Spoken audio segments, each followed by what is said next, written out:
నమస్కారం శ్రీధర్ సార్. నమస్తే అండి. స్టూడెంట్స్‌లో ప్రస్తుతం ఎక్కువగా మనం చూసేటువంటి పర్సెంటేజ్ ఏంటి అనంటే ప్రిలిమ్స్ అంతా బాగా క్లియర్ చేసేస్తారు. ఎంత బాగా క్లియర్ చేస్తారో మెయిన్స్ అన్నీ డిస్‌క్వాలిఫై అయిపోతూ ఉంటారు. అంటే ఫెయిల్యూర్ మోడ్‌లోకి వచ్చేస్తూ ఉంటారు. అది కూడా ఎలా అంటే సక్సెసివ్ ఫెయిల్యూర్స్ అనమాట. అదంత సక్సెస్‌ఫుల్‌గా ఆ ఫెయిల్యూర్స్‌ని కంటి ముందే చూస్తూ ఉంటారు. వాళ్ళకేంటంటే ఒక లోపల తెలియనటువంటి ఒక చిన్న స్టేట్ ఆఫ్ మైండ్ వచ్చేస్తూ ఉంటుందండి. ఇంకా నేను క్రాక్ చేయలేనేమో అనుకున్నటువంటి భయాందోళన, ఆ ఆందోళన మాత్రం ఖచ్చితంగా ఉంటుంది. దాన్ని ఎలా ఫేస్ చేయాలి? అది ఎలా హ్యాండిల్ చేయాలంటారు అసలు దాన్ని? ఆల్మోస్ట్ 90% స్టూడెంట్స్‌కి ఉండేటటువంటి ప్రాబ్లమ్ అండి ఇది. హ్మ్. అన్ని ప్రిలిమ్స్ క్లియర్ చేస్తా ఉంటారు. అన్ని మెయిన్స్ ఫెయిల్ అవుతా ఉంటారు. ఆ!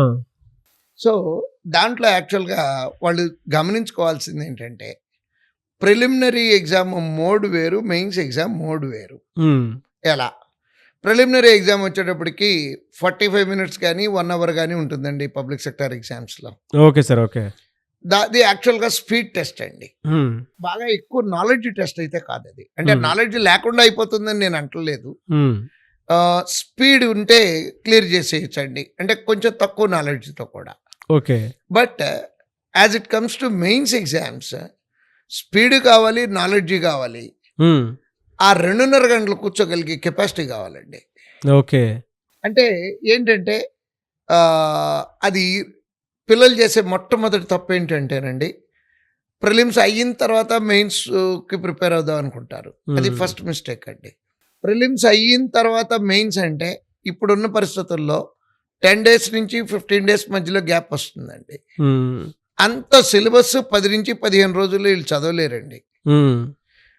అంటే అక్కడ ప్రిలిమినరీ పాస్ అయినందుకు ఆనందపడాలా? మెయిన్స్ మెయిన్స్‌కి ఫెయిల్. ప్రిపేర్ అవ్వలేకపోయినందుకు బాధపడాలా? హ్మ్. డైలమా అండి. చూస్తేనేమో సిలబస్ చాలా ఉంది. టైం ఏమో తక్కువ ఉంది. సో, అది మొట్టమొదటి మిస్టేక్. దాని నుంచి బయటపడాలంటే ప్రిలిమినరీతో పాటు మెయిన్స్‌కి కూడా సైమల్టేనియస్ ప్రిపరేషన్ జరగాలండి. అది ఫస్ట్ రెమెడీ అండి. ఓకే. ఇది అయ్యాక అది కాదు. అందుట్లో ఇంకోటి ఏంటంటేనండి, ప్రిలిమినరీలో 3 సబ్జెక్టులు ఉంటాయి. యూజువల్‌గా మెజారిటీ ఎగ్జామ్స్‌లో హ్మ్. Reasoning, arithmetic, English. మెయిన్స్‌కి వచ్చేటప్పటికి ఈ రీజనింగ్, అర్థమెటిక్, ఇంగ్లీష్‌తో పాటు కరెంట్ అఫైర్స్ వస్తుంది, బ్యాంకింగ్ వస్తుంది, కంప్యూటర్స్ వస్తుంది. హ్మ్. లాస్ట్ 10 రోజుల్లో, 15 రోజుల్లో చదవటానికి సరిపోదండి టైము. హ్మ్. అందుకని ప్రిలిమినరీతో పాటు మెయిన్స్ ఎగ్జామ్స్ మెయిన్స్‌కి కూడా సైమల్టేనియస్ ప్రిపరేషన్. అంటే ఫర్ ఎగ్జాంపుల్ కరెంట్ అఫైర్స్ ఉందనుకోండి. మినిమమ్ 6 నెలల కరెంట్ అఫైర్స్ కావాలి. హ్మ్. అక్కడి నుంచి ఓపిక ఉండి టైం ఉంటే గనక 12 నెలల వరకు చదువుకుంటే సేఫ్ అండి. ఓకే. అంటే 6 నెలల నుంచి 12 నెలల కరెంట్ అఫైర్స్. హ్మ్. ఈ 6 నెలల నుంచి 12 నెలల కరెంట్ అఫైర్స్ 15 రోజుల్లో ప్రిలిమినరీ రిజల్ట్ వచ్చిన తర్వాత చదవలేరు కదండీ! అవును సార్. అవును. అందుకని మొదటి నుంచి ప్రిలిమినరీ చదువుకుంటంతో పాటు మెయిన్స్‌కి కూడా ప్రిపేర్ అవ్వాలి. కరెంట్ అఫైర్స్ అది. స్టాటిక్ జీకే ఉంటుంది. అంటే కంట్రీలు, కరెన్సీలు ఇట్లాంటియి. అది ఎప్పటికి మారేయి కాదు కదా! ప్రిలిమినరీతో పాటు అయి కూడా చదువుకొని, గుర్తుపెట్టుకొని రెగ్యులర్‌గా రివిజన్ చేసుకుంటా ఉంటాము. హ్మ్. కంప్యూటర్స్ ఉంది. కంప్యూటర్స్ కూడా అంతేనండి. ఇయన్నీ అంటే 2 రైలు పట్టాల్లాగా అలా నడుస్తా ఉంటేనే సక్సెస్ చూస్తారండి. ఇది మొట్టమొదటిది. అంటే ఆహ్, ప్రిలిమ్ అయిన తర్వాత మెయిన్ కాకుండా సైమల్టేనియస్‌గా ప్రిపరేషను. సెకండ్ రీజన్ ఏంటంటేనండి ఫెయిల్యూర్‌కి ఆహ్, ఎక్కడి నుంచి వచ్చిందో తెలీదు గానీ ఒక బ్యాడ్ కల్చర్ ఒకటి డెవలప్ అయిందండి. ఏంటి సార్ అది? అదేంటంటే సెక్షనల్ మార్క్స్ అంటున్నారండి. హ్మ్. సెక్షనల్ మార్కులంటే 2.5 గంటల ఎగ్జామ్ రాయాలండి యాక్చువల్‌గా వాళ్ళు. అది పిల్లలకి తెలియనిదేంటంటే it is a test of patience. They are feeling that it's a test of knowledge. Test of knowledge కరెక్టేనండి. కదలకుండా 2.5 గంటలు కూర్చోగలుగుతున్నాడో లేదో టెస్ట్ చేయటం కోసం బ్యాంకోడు వాళ్ళు 2.5 గంటల ఎగ్జామ్ పెడితే సెక్షనల్ మార్కులు అంటే 5 సెక్షన్‌లు ఉన్నాయి గదండీ! నాకు కరెంట్ అఫైర్స్ బాగా రాదు కాబట్టి నేను ఓన్లీ కరెంట్ అఫైర్స్ టెస్ట్‌లు రాస్తా అరగంట. బా! అంటే they are losing the patience of sitting అండి.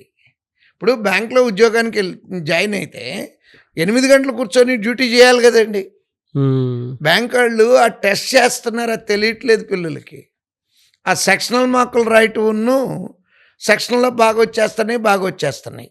కానీ అక్కడ కన్సిస్టెన్సీ మిస్ అవుతున్నారండి. అంటే అట్లా కూర్చోగలిగే కెపాసిటీ మిస్ అవుతున్నారు. అవును. ఎగ్జామ్‌లోకెళ్ళిన అవును. తర్వాత ఇబ్బంది పడుతున్నారండి. సో, ఫస్ట్‌దేమో 2 సైమల్టేనియస్ ప్రిపరేషను. రెండోది ఫుల్ మార్కులు రాయటం అనేది నెక్స్ట్‌దండి. ఈ ఫుల్ లెంగ్త్ మార్క్ అంటే 2.5 hours. కనీసం మనం ప్రతి మెయిన్ ఎగ్జామ్కి 25 to 30 మెయిన్స్ ఎగ్జామ్స్ రాయాలండి. ఇప్పుడు రిజల్ట్స్ వచ్చిన తర్వాత రాస్తే ఎన్ని రాస్తారండి? 10 రాస్తారు. ఒక్కోసారి 4 రోజుల గ్యాప్లో మెయిన్స్ ఎగ్జామ్ పెడుతున్నారండి. ఈ 4 రోజుల గ్యాప్ వస్తే పిల్లలు ఏం చేయగలరో తెలుసా అండి? 4 రోజులు 5 రోజుల గ్యాప్లో మెయిన్స్ ఎగ్జామ్ పెడితే ఇవాళ రిజల్ట్ వచ్చింది అనుకోండి, రేపు హాల్ టికెట్ జనరేట్ అవుద్ది, 5వ రోజున ఎగ్జామ్ ఉంటుంది. పిల్లలు చేయగలిగింది ఏంటంటే ఈ హాల్ టికెట్ పట్టుకొని గుడికైతే గుడికి, మసీదుకి అయితే మసీదుకి, చర్చికి అయితే చర్చికి వెళ్ళి నేనేం చేయలేకపోయాను, దండం పెట్టుకోవడం తప్పించి వీళ్ళు నన్ను ఎక్కువ గుళ్ళు, వీళ్ళు నన్ను ఎక్కువ మసీదులకి వెళ్ళి అంతకు మించి ఏమీ చేయలేరండి. ఎందుకనంటేనండి అలా మైండ్ సరిపోదండి. 21 సంవత్సరాల పిల్లలు ఒత్తిడి తట్టుకోలేరండి. 5 రోజుల్లో ఏం చేయగలరు అనే దానికి ఆన్సర్లు దొరకవండి. అవునవును సార్, అవును, అర్థమవుతుంది. అందుకని నేను నా అనుభవంతో నేను చెప్పేది ఏంటంటే ప్రిలిమ్స్ మెయిన్స్ సైమిల్టేనియస్గా ప్రిపరేషన్ జరగాలి. సెక్షనల్ మార్కులు కాకుండా ఫుల్ మార్క్స్ రాయాలండి. నెక్స్ట్ ఈ కరెంట్ అఫైర్స్ చదివేటప్పుడు కూడా 10-20 సోర్సులు కాకుండా you just believe 1 or 2 sources. ఒక మెంటర్ను, 2 మెంటర్ను, నేనైతే ఒకళ్ళనే సజెస్ట్ చేస్తానండి. అంత మెటీరియల్ పోగేసుకొని అక్కడ కూర్చొని ఇది దాని ఇంకా చూస్తే రాదు కదండి మనకి సబ్జెక్ట్. అవునవును సార్, చదివే టైం కూడా ఉండట్లేదు. సో ఈ రకంగా కనుక వాళ్ళు ఈ 2-3 పాయింట్లు కరెక్ట్గా కనుక మళ్ళీ జాగ్రత్తలు తీసుకుంటే డెఫినెట్గా వాళ్ళు సక్సెస్ అవుతారండి. ఎస్.